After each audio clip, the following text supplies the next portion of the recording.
Self-introduction is just like the first page of the book, where the table of content is available, and by watching or seeing the content table, the reader decides whether I am going to study this book or not.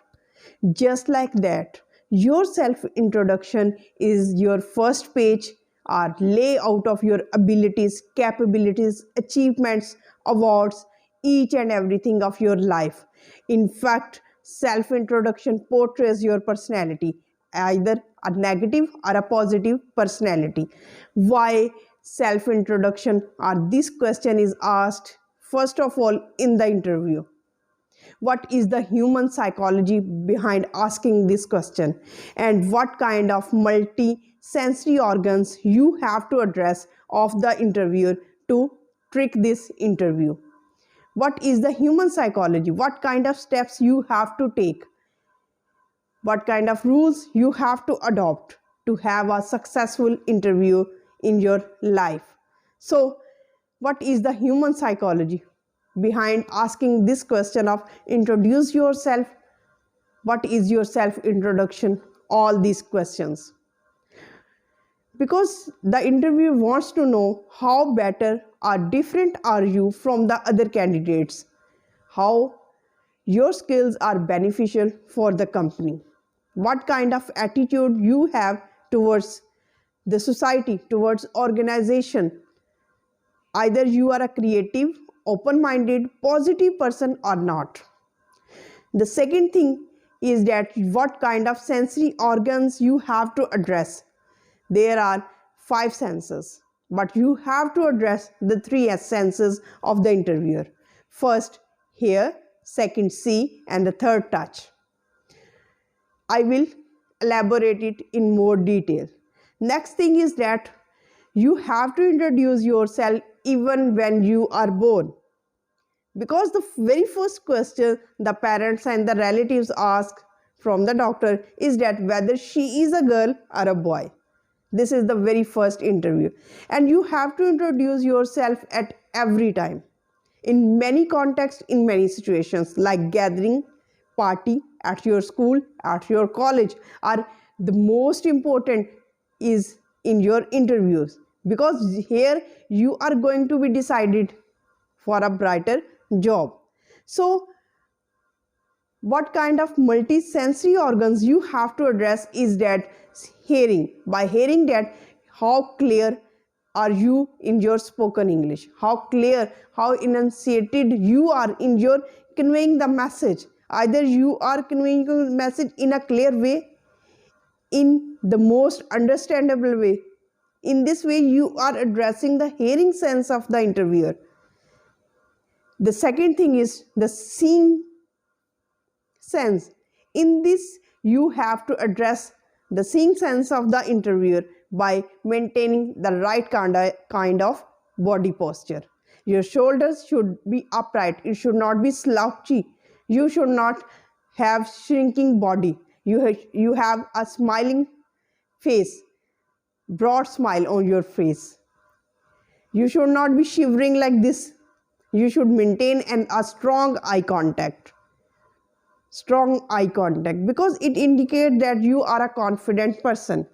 By saying yes or having a hand touch, it means that you are a very positive and strong personality to move in this society strongly. Now coming towards the speaking part, the most crucial and the most significant part. What should be your framework of self-introduction?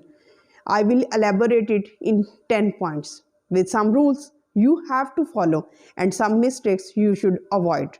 The very first point is greetings. In an informal meeting, interview, you can say hi, hello. But in a formal interview where you are supposed to be very formal, don't say hi or hello. Say good morning, good evening, good afternoon, good night, as it suits the time. When it is morning, you can say good morning. When it is afternoon, you can say good afternoon. When it's evening, you can say good evening. The second thing, the most important thing is you have to say thank you for giving me this opportunity to introduce myself, because it conveys the very impressive, impactful beginning of your interview. The third thing comes your name. Your name. Now you have to say, my name is, or I am Gulnaz. My name is Gulnaz. But don't say myself is Gulnaz. It's wrong expression. The fourth thing is place, from where you are. Now you can say I am from Punjab, but don't say I belong to. This is the wrong expression. You can also mention your country name if you are in abroad. You can say I am from Pakistan and the province Punjab. Now comes the fifth point, personality. You can say, I am a open-minded, creative, hardworking, goal-oriented personality. Sixth point is family. You can also mention your family, that I am from nuclear or joint family. Number seventh point is, you can also mention your hobbies. My hobbies are, during my free time, I love reading books. And if you mention your hobby, you should have some recommendations. For example, if I say I love reading books, I should have some recommended books in my own library. For example, I can mention the name of Atomic Habits. I can mention the name of other names of some books. It creates a positive impact. Number 8 point is your qualification. You have to mention your qualification, like I have done my master's in English from postgraduate college. I have done my master's in history from Sargodha University, Punjab. Next thing, number 9 point is you have to mention your achievements, projects, contest, awards, work experience, internship. You have to mention all in your interview. I have achieved gold medal at master's level. I have been a scholarship holder throughout my educational career. I have achieved many scholarships and I have been a topper of all exams of board and university during my academic era. It conveys that you have been a hardworking person, and you are target oriented person, you are a goal oriented person. How dedicated, how devoted you are towards your goal. This next thing you can mention is that number 9 is skill and experiences. You have to mention your skills and experiences.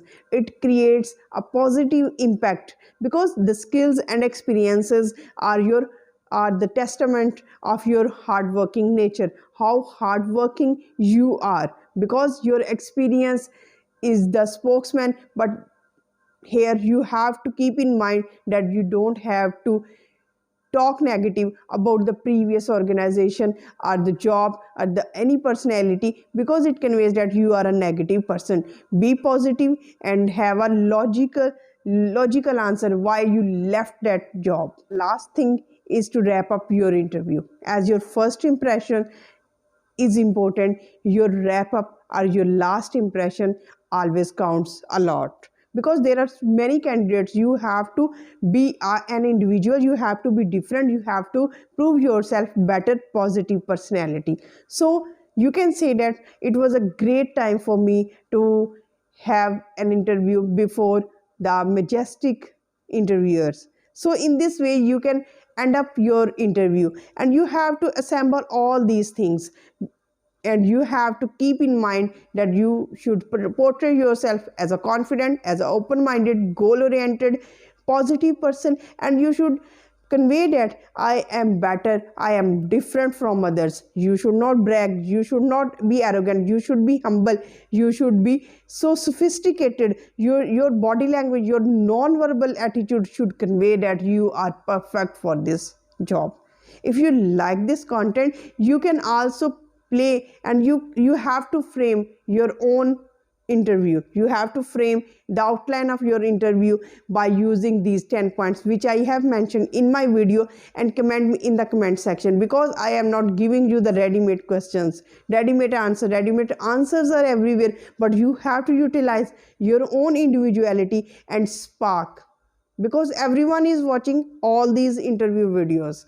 What you have to do, you have to create something different. How can you create something different? By adding your own personality, your own hobbies, your own experiences, your own skills, each and everything from your own perspective. In this way you can prove that you are the best being, you are the perfect being for that job. Till the next video, stay happy, stay blessed. Thank you so much. Have a nice day.